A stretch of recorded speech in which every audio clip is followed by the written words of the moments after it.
Hey everyone, so we're going to do some experimenting today. So this live rig, the way I've set it up is that it's a hybrid rig that can interact with Ableton.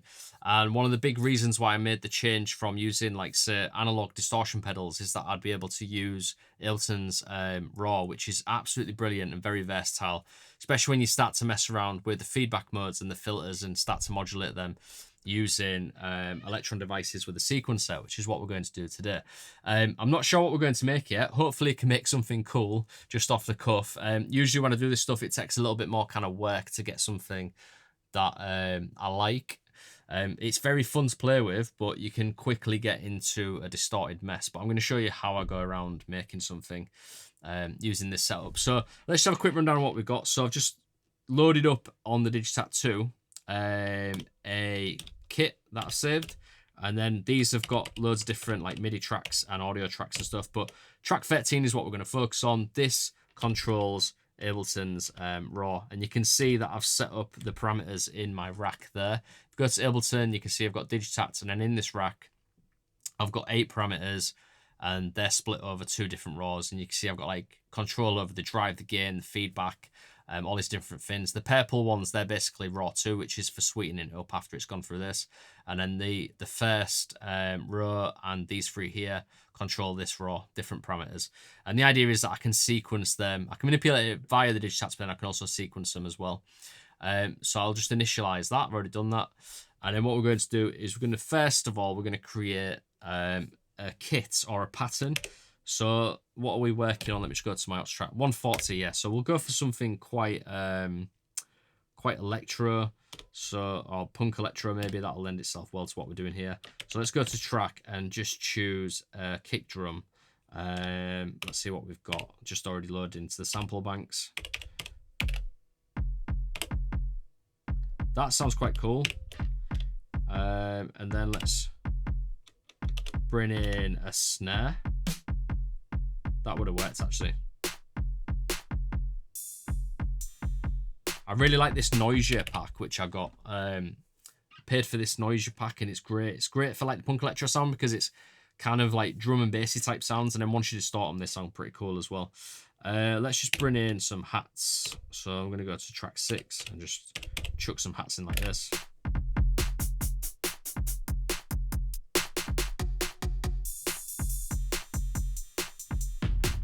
Yeah, I've got a 606 hat there, which is good because then we can do... Actually, we need a better one. Let's see what else we've got. 808. Just boost that gain a little bit.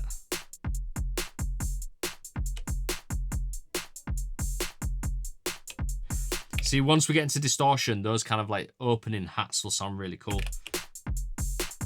Put a little ghost note in. Maybe try a little retrig.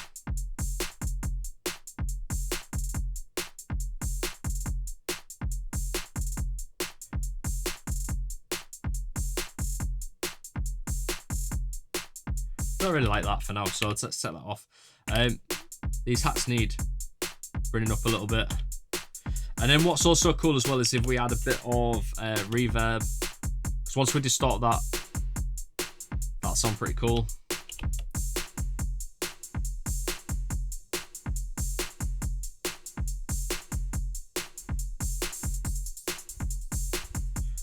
That will do for now. And then once we'll bring some percussion in as well. So let's get to the juice stuff now. So track 13, like I said, Digitakt RAW. Got the settings there, and then also on the first page what I've done is I've set up pitch bend to control. Let's just have a look at Ableton. Control the gain going out, so you can see there I've got the gain. And then once that goes out, that goes into the drum bus and that goes into standard clip, and that will just basically clip it to get a really loud signal. We'll come on to that later, but for now I'm just going to kind of turn it down a little bit because we are going to like kick the ass off it with distortion. So what I could do now is, what actually usually sounds quite good actually, is if I add a little bit of distortion in the Digitakt first as well. So let's go to individual tracks because this is what I would normally do. Layers of distortion always sounds great.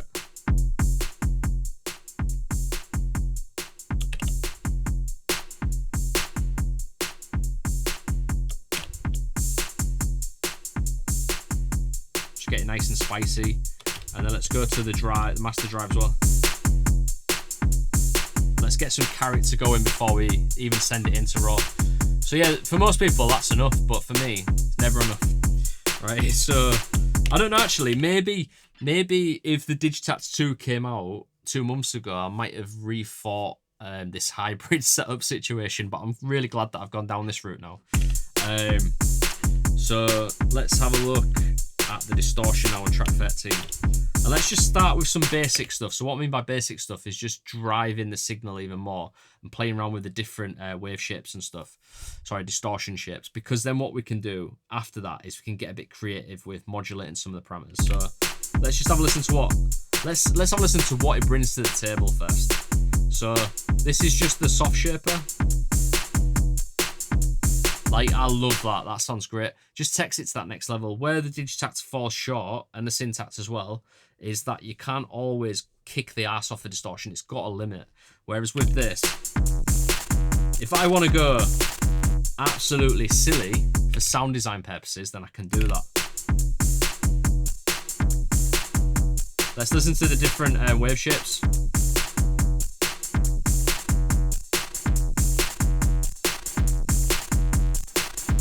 So I'm not even doing the right thing there. Let me go through these. Digital, bit crush, diode, tube. Tube usually sounds better at lower volumes. What I really like is that's good for like messing around with. But I really like the shads, especially if you're making really destroyed, gritty punk electro. That one is great. But also the soft shaper as well.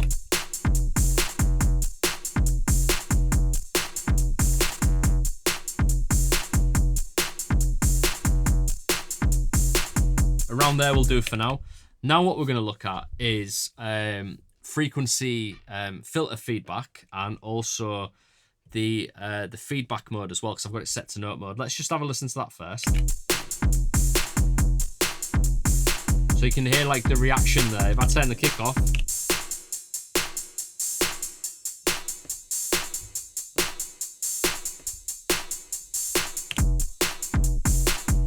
and you'll hear it reacts.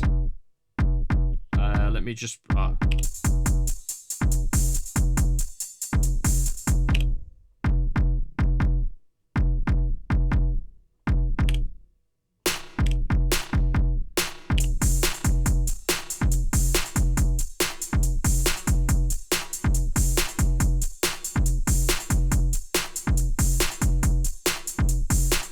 yeah, we can basically modulate the notes and stuff as well. I'll come on to that in a bit.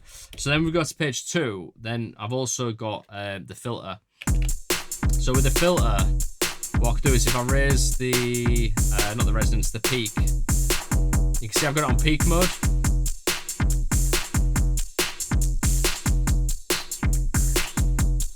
And I can also modulate that. And that works really well when you bring up the feedback.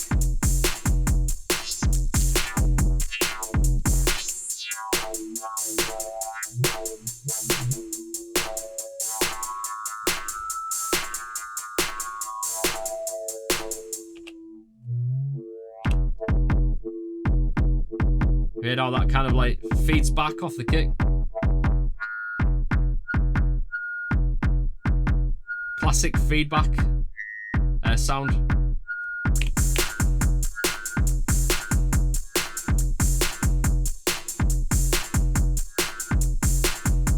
Right, so I've kind of shown you them now. Let's go a bit silly and start to modulate these. So what I'm going to do first of all is, at the minute it sounds a bit crap, but it's all in the modulating. So what you've got to do is modulate these.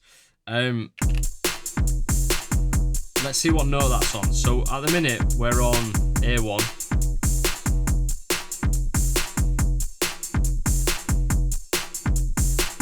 It feels like it should be in the key of E. I don't know what the kick's in, but let's play around with that.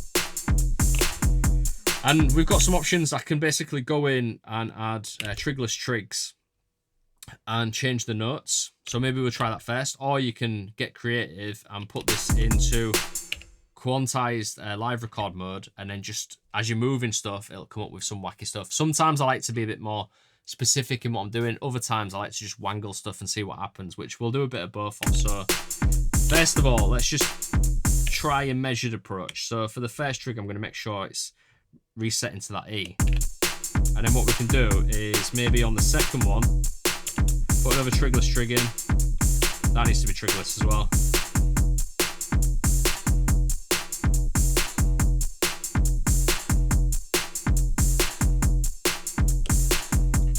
So I'm just going by using my ears.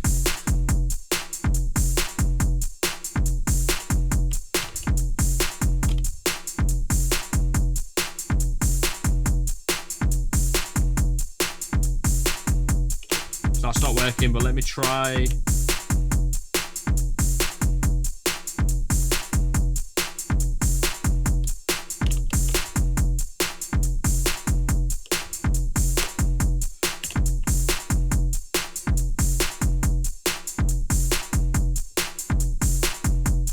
That's quite cool.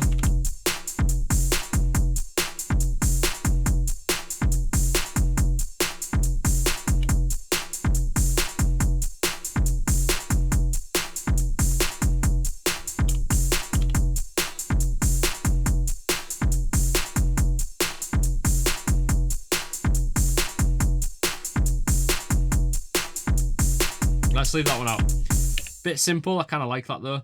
And then if we just try taking the kick out, you get this really nice moment where it eases up.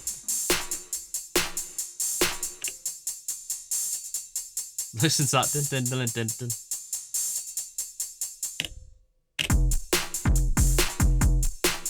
So all we've got is a kick, a snare, and a hat, and we've got this really kind of cool, weird pattern going on.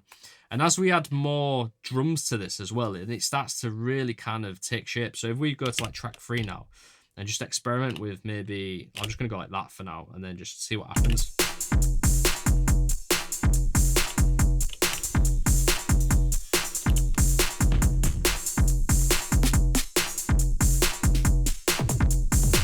See what we got in here.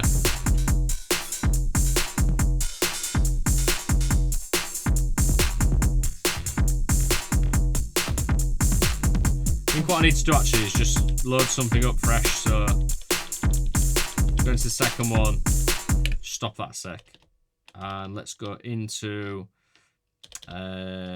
relay audio percussion. Let's see what we've got in there. That could work. Yeah, that kind of works nicely with what we've going on with the feedback. It sounds similar. Let's go to 4 now and see what else we can kind of dig up. So yeah, this is how I create music. Like it's all about like gluing it together and all this interaction. Like rather than trying to find like 8 sounds to make a groove, what I do is to try and use minimal amount of sounds and see how much I can push it.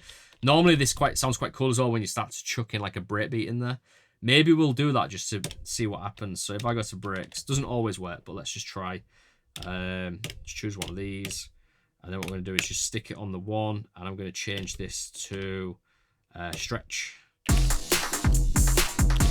Probably sound quite cool on its own. Let's have a listen.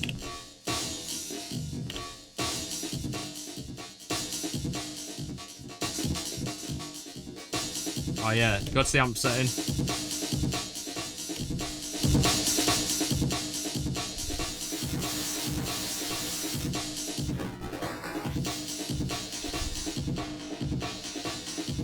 I was checking off some of the top end there.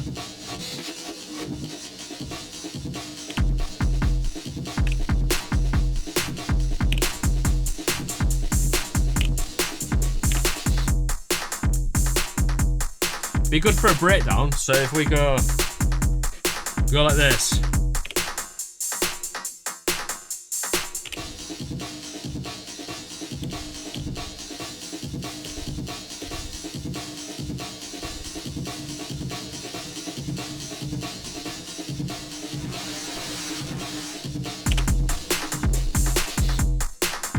Let's try a different breakbeat though. So I do like that, but I'm gonna go in and see what else we've got.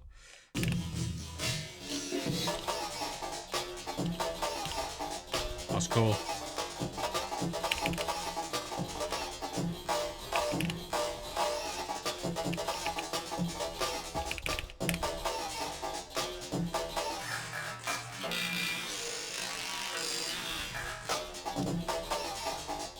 want to like it, but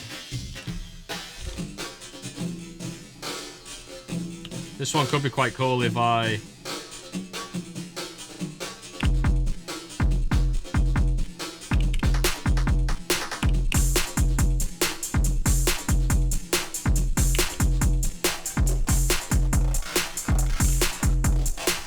Let's keep searching. Try a couple more and then we'll give up on this. Because I don't want to spend too much time on it.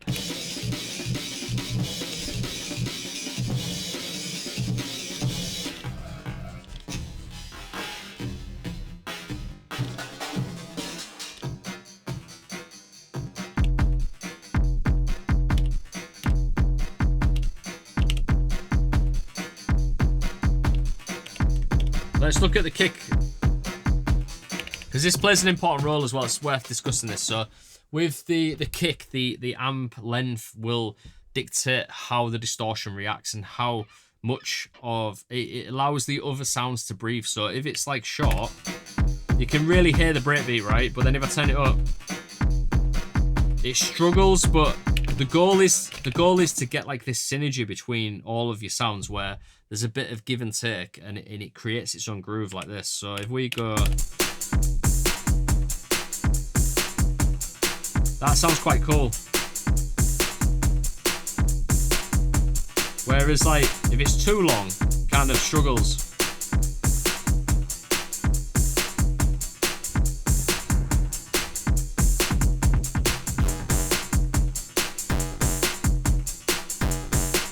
That's cool. I'm going to use that. So if we look at the kick, right, on, I could just record it in live, can I? So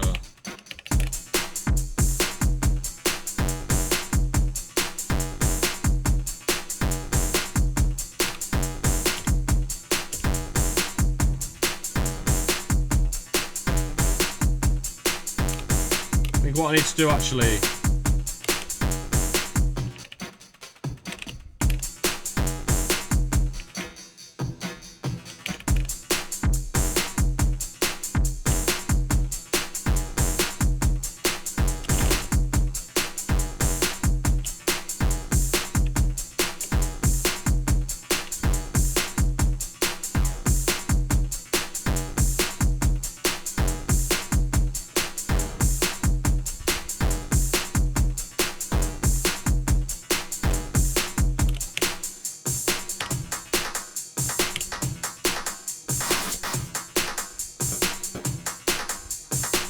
so at this point I'm just messing with the sounds and seeing if I can make them more interesting.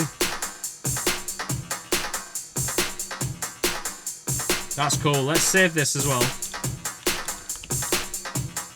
And then I'm going to go into perform mode and just try something out like this, watch.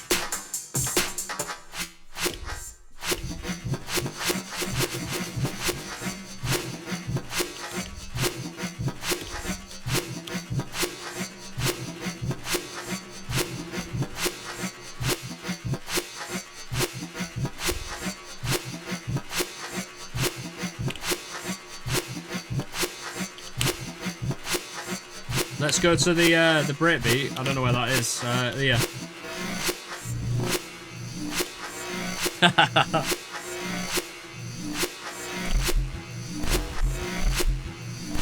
That's pretty silly. Right, you ready?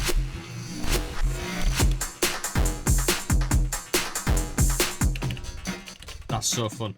Right, so yeah, I like that. And then what we can do now is let's go back to distortion again, because we've got a bit carried away with everything else. Let's have a listen to what it would sound like without the distortion on from Ableton. So I'm just going to go to Ableton. The difference is so big.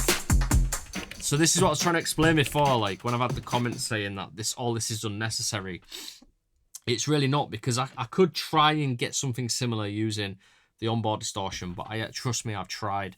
And I've tried using guitar pedals as well, but guitar pedals and also stuff from modular synths as well, modular distortion that I've used in the past, like tube distortion, is great, but unless it's got loads of access to CV and Midi and things like that, then it's not as good. Also, the Electron analog heat would be a good contender for this, but where it falls short is there's no option for feedback and stuff. You can route the headphones back in to the inputs, and there's little things like that, but I've tried it on other boxes like the Digitakt.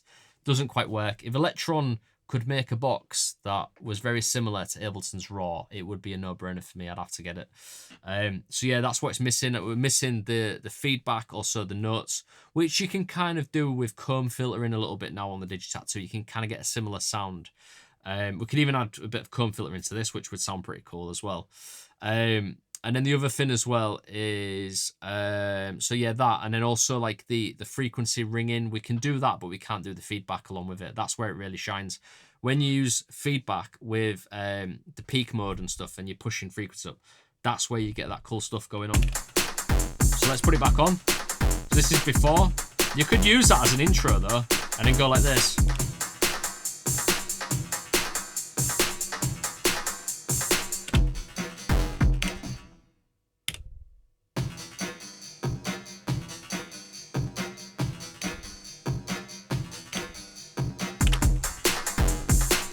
Yeah, let's take a look at the distortion track again.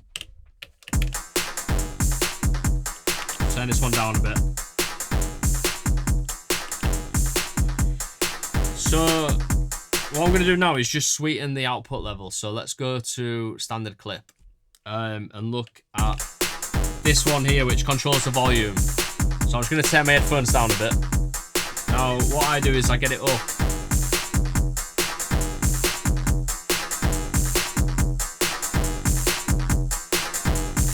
So it's kind of clipping like that. So that's what I would do. But before we do that, I'm just going to turn it down a bit, because the next stage for me is to also do the EQ as well. In fact, let's not go into that just yet. I'm getting a bit ahead of myself, because I feel like there's still some more stuff to do here that we can fuck with. So let's see what else we can do.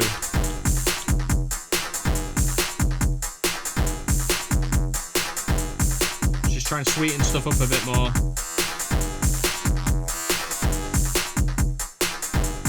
See, we can use that, right? So what we can do is we can extend this pattern on this track to be a bit longer.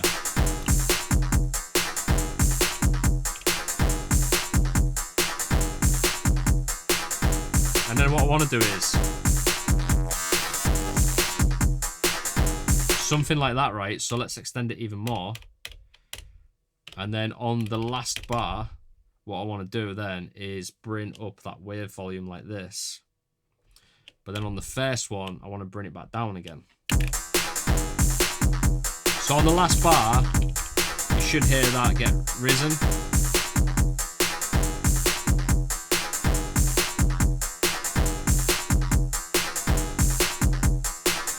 My bad. So we need to change the reset to 1 to 8. Also the change as well, and leave that on 64. That means that when I change the pattern, it always changes after 4 bars, but the reset is 8 bars. So it allows this full thing to play like this.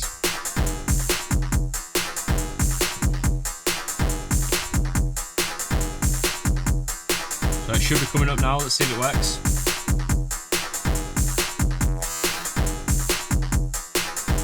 So I need to go back to that actually, and I need to do it for all of these as well. It's a bit loud, so I'm just going to bring that down a bit.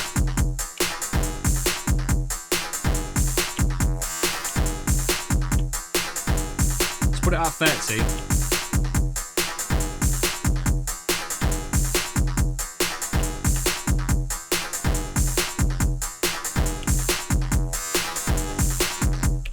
Very cool. What I would say is with that, once I start to like kind of do the EQ and stuff, what I'll also do is automate the out, because what you want to do is on that last bar, you want to bring the output down a little bit to counteract how much it jumps up in volume. But I'm not going to worry about that too much yet. One thing I want to try as well is the shape. Like we could try changing the shape. Let me just make sure that we're not already... No, we're not manipulating the shape just yet. So let me have a...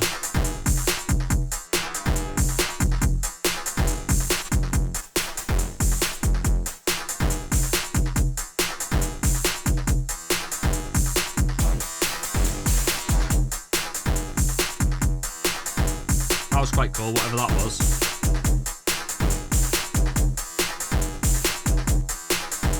I think it was fractal.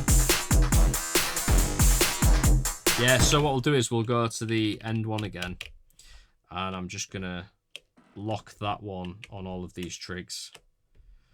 And then I'm gonna go to the first page again and just bring that back.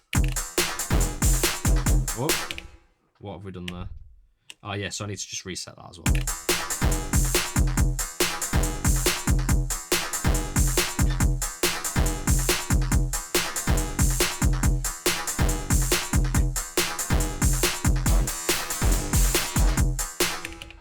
Awesome. Like you cannot do that on just the Digitakt alone. You can do some crazy stuff, obviously, but just it won't do that thin with all the wave shaping and stuff. It's just not the same. This is why it's so powerful. Right, let's have a little bit more of a look around as well, see what else we can do. Because we have got the second distortion as well. If I wanted to as well, let me see what these are doing. Right, I've got an idea to make it easier. So we can do that random stuff that I showed you before. And we can send that to different things. So let's try the CC. Is it filtered or on that one? Let's try filter first. Right, let's just see what this sounds like.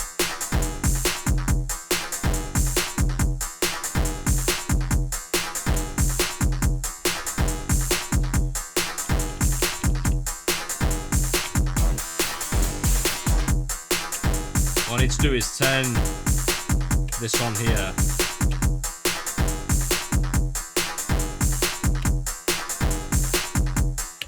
I've just thought of something. I haven't tried this yet. Let me just save it. There's a way to loop a bar, isn't there? Which is absolutely brilliant. Because it means, it used to wind me up, right, when I had to edit this last bar, and I've got to wait for it to go all the way around till I can hear it. Or I'd have to go like this and go, what does that sound like? And obviously with this, it's not going to work. But now, I think if you hold that and then press... I don't know, how do you do it? Right, I'm back. Loopop saved me. Big shout out to Loopop, because I was looking in the manual and couldn't find it, how to do it. And then I went on Loopop's video because he's really cool at stuff like this, like laying it out in a menu format, and I found it. So it's really simple. I just wasn't pressing the right buttons. If you hold the page button, you can then loop any of these that you want. So they're the 8 bars. I just want to loop the last bar. Let's see if it works. Works perfectly. Right, so what I want to do on this page is I want to make sure all of these LFOs are re-triggering, which they are. And then what I want to do is, that means it's going to re-trigger this. Let's see if this is working.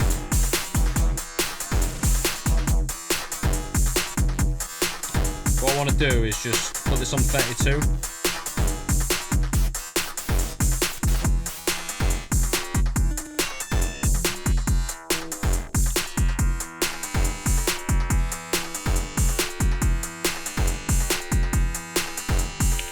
I have no idea what's going on there. Something's gone wrong.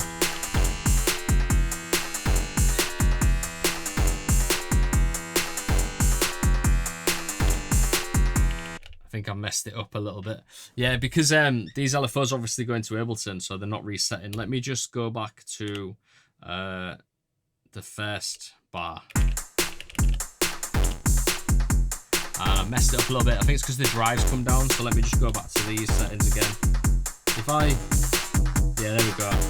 What we're going to do to counteract that is we're just going to lock these in so they reset.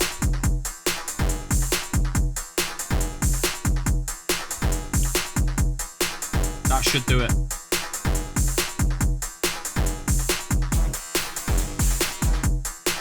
Right, let's go back to the LFOs now.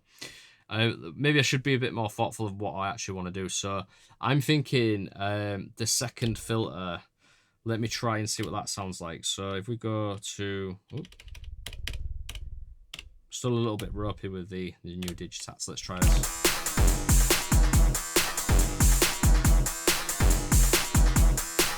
That's definitely working because I can see it on there.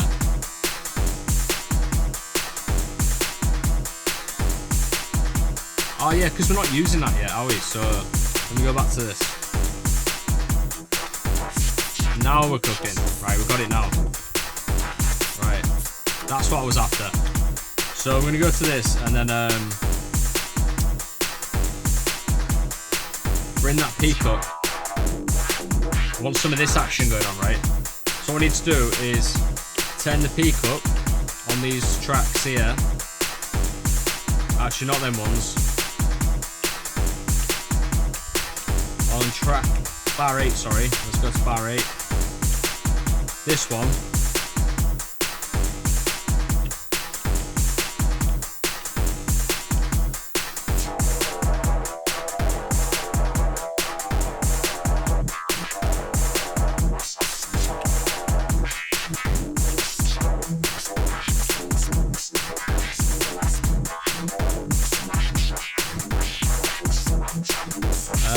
So with the, still trying to figure this out, man. Bit too loud. I'll bring it down a bit.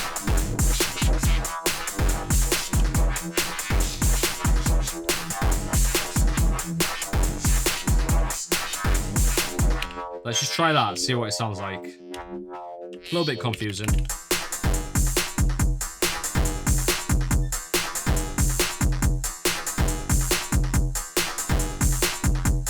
See if it works.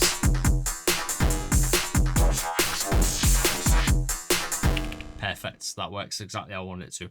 Right, so now what we should do is I'm going to loop the first one.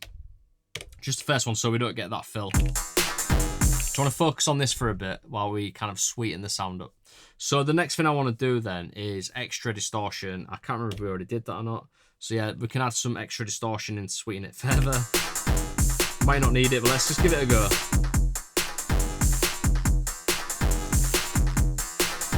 Maybe try the tube.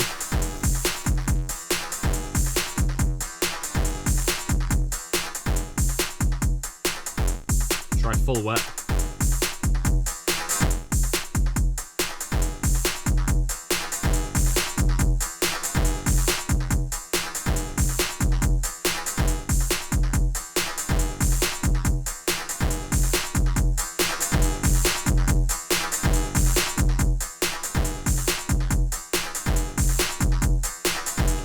Works nicely, just sweetens it a bit more. So let me just save this.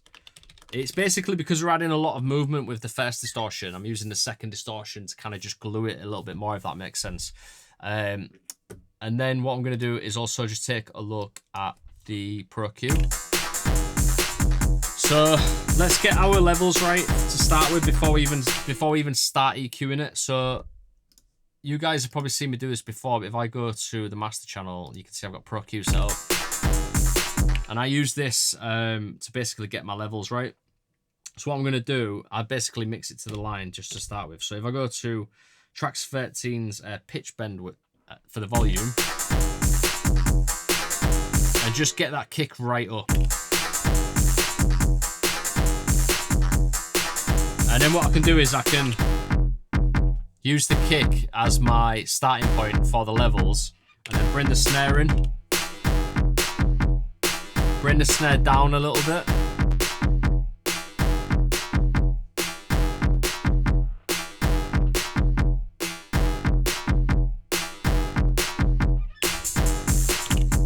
Hats, bring them down a lot.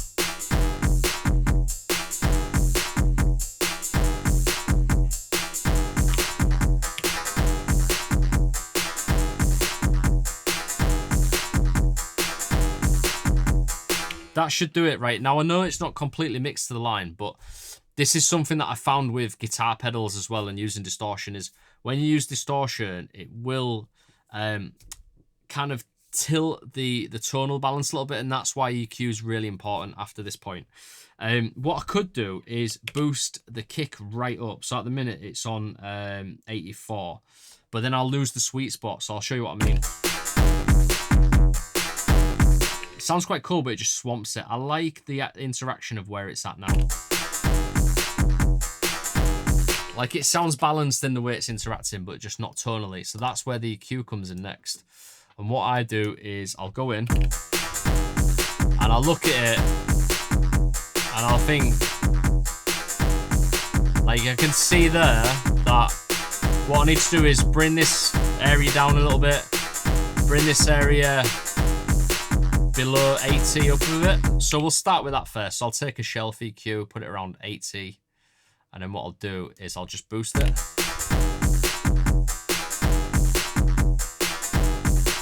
You can see it raising on that master one.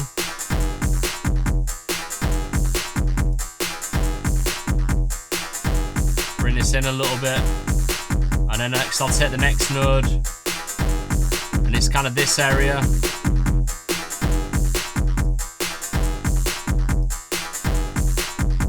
And then let's take a look at the highs as well. So, not that one. I'll take this one here. Just bring that down a little bit.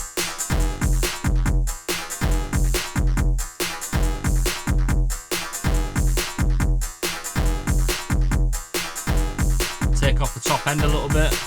Let's have a look what that's looking like. So that's pretty level. Maybe give this a bit more of a boost. I'd say around 2K. Just bring that up a little bit.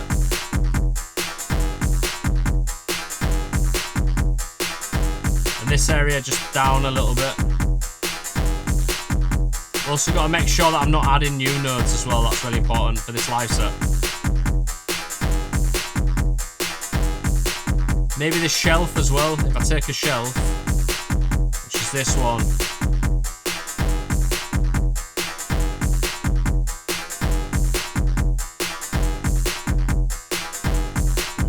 I think that'll do for now without getting in the weeds too much with that. Obviously, I would spend a bit more time on monitors. I'm on headphones at the moment, just to kind of really mix that in and sweeten it up. But this is before. Quite bright, missing all the low end. A lot warmer. I'd say maybe the top end as well. I kind of do like a bit more of that, so let's just bring that back up. And then what I'll do is I save this, right? So I'll go to like save as, and I'll put it in the live set EQs folder, and we'll give this a name. I'll just call this Distorted Drums Digitakt, just to show you how I go through it. And then also with this as well, I'll go new, and I'll call this one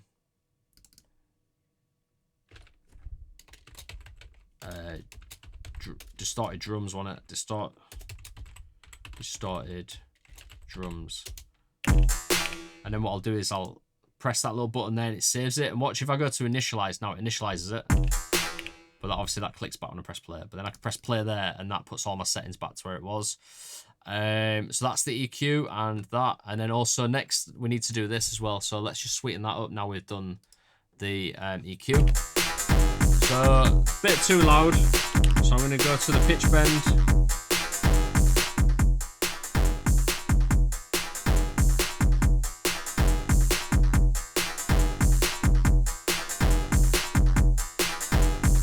I've just realised what it is. So it's one of the trigs that I've set up. When it goes warm, that bit is a bit too loud, but I can counteract it with the volume, right? So this is where you can get quite techie with it. So what I need to do is get it pretty much always almost touching the red line, like this.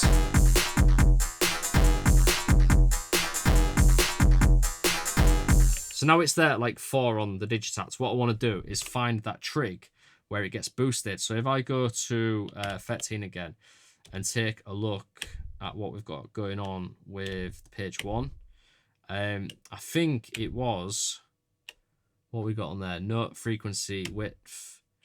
Sure, it was like wave volume on one of them. So it's 12 mainly.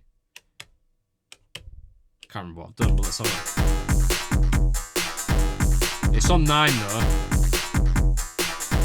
Yeah, so I can go and turn that down a bit.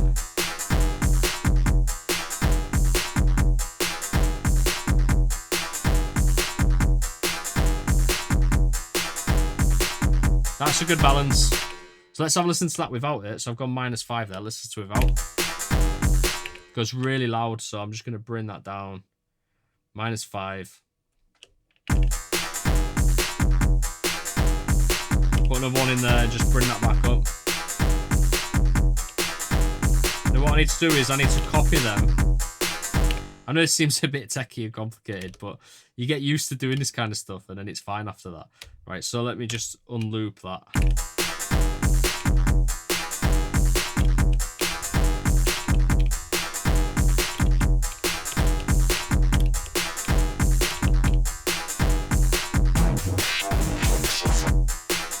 So this is the end bit, remember. What we need to do now is we need to bring the volume of that down.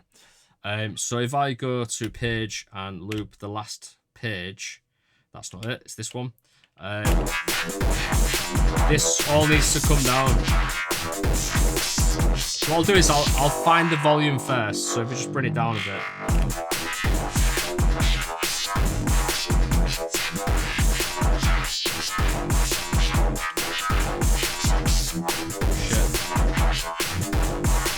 Let's try that first.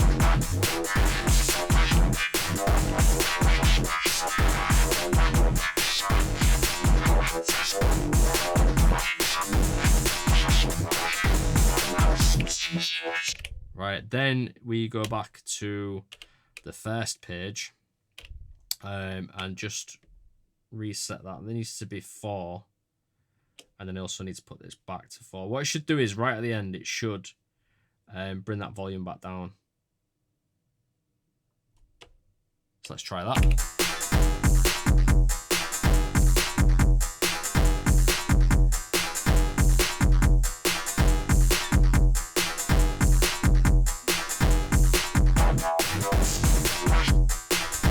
That's sick. I really like that. Right, I'm going to save this now. Yeah, this is going really well, actually. Actually, I'll be honest with you, since I got the Digitakt 2, this is the first time I'm using it with this properly. And it's great. I really love it. So we haven't brought the this guy in for a while. See what he sounds like when he gets to the end. Bit of octa track.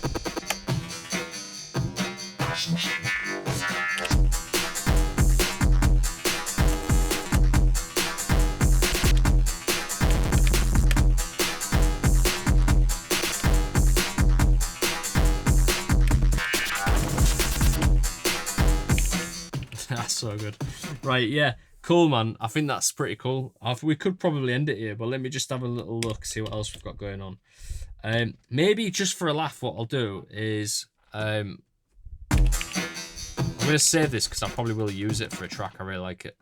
Let me just do that again. And then also we need to make one for this because this needs to rest at +4.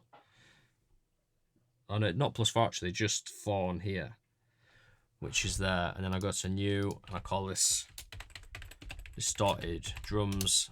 Just save that, and then I can take this further actually. Once this goes into the live set, then I can create like a global preset for it and start to build in synths and stuff like that as well.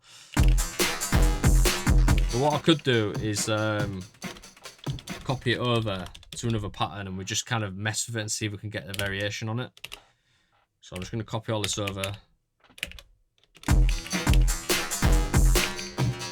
Let's just go crazy. So if I go to track 13, put on the live record quantized, and then we just mess around with stuff like this. Watch. Before we do that though, change the length.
Come up with something completely different there.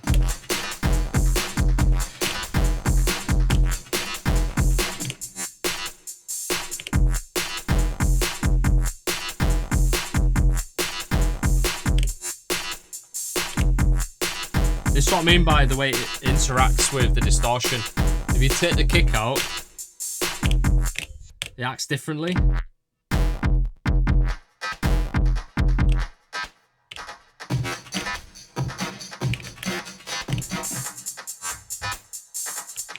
Let's add some of those snare fills in on the fill button. So I'm gonna go like this. Actually, it's not on there anymore. Copy them. Copy them.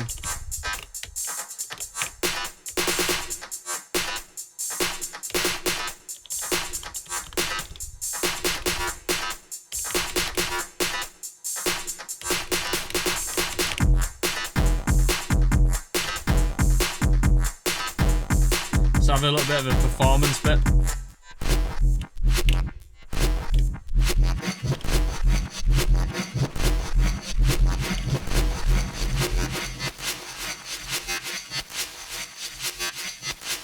So now we're pretty much just hearing the distortion of the raw, really.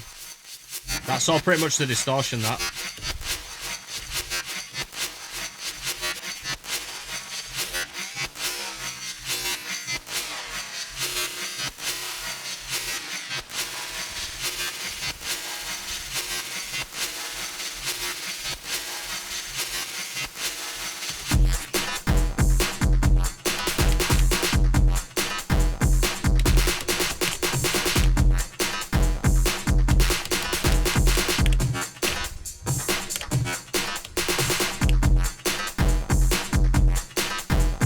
Go back to the old pattern, but we need to reset. I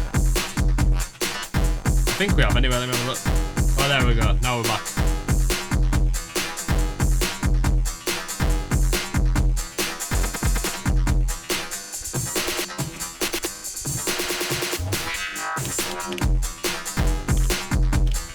Let's mess around a little bit.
Oh, that is so much fun. I think we'll leave it there for that.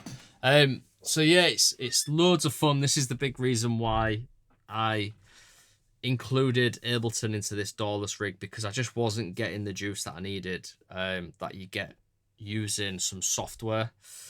I really wish that Electron made the analog heat to do this kind of stuff, because imagine if they made their own version of Raw and you was basically just sequencing it from the boxes, the Syntax or the Digitakt or Aux track. That would make for a really powerful system. All this kind of stuff I'm doing in here, what I used to do was create the ideas on the machines and then record the stems out into Ableton. Then all of my kind of creative work would be done in Ableton using weird plugins to kind of render stuff back out. This is more fun because it's more live, and that was my big reason for doing it, because I was getting this a little bit with guitar pedals. Like I said, when I'm playing live, I want to be able to take stuff out like that, and I want that to have an effect. So when the kick comes in, I want it to crush everything, and it to be reactive like that.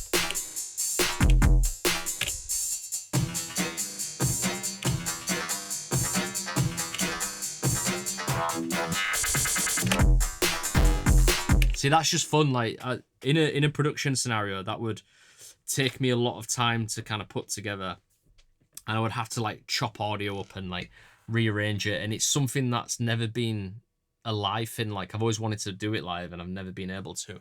But I feel like with this new hybrid setup, it's completely possible, and it's very, very fun.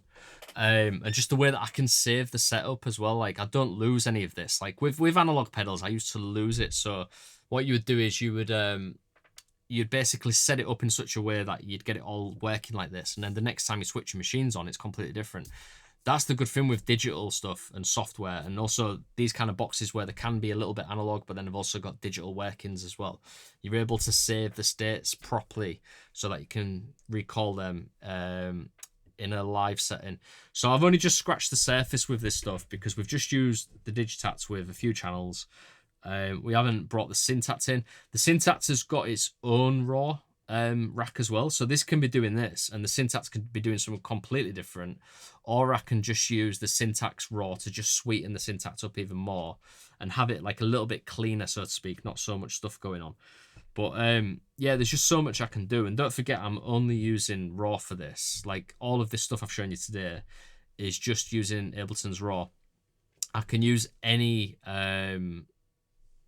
VSTs or Ableton stock plugins that I want to come up with really, really wild stuff, and it just powers up the Electron boxes by adding extra effects and manipulation to what's coming out of the boxes. And the fact you can sequence it all from the box itself is amazing, and it really just brings it all together. So that's pretty much it. So in future videos, we're going to be taking a look at some more of this stuff. I'll show you some other cool sound design stuff that I've been working out, and I'm pretty sure as time goes on, I'm going to figure out more and more stuff. In fact, I've figured out a lot today just messing around like that. So as I start to make more tracks, I'll come up with more tips that I can share with you guys.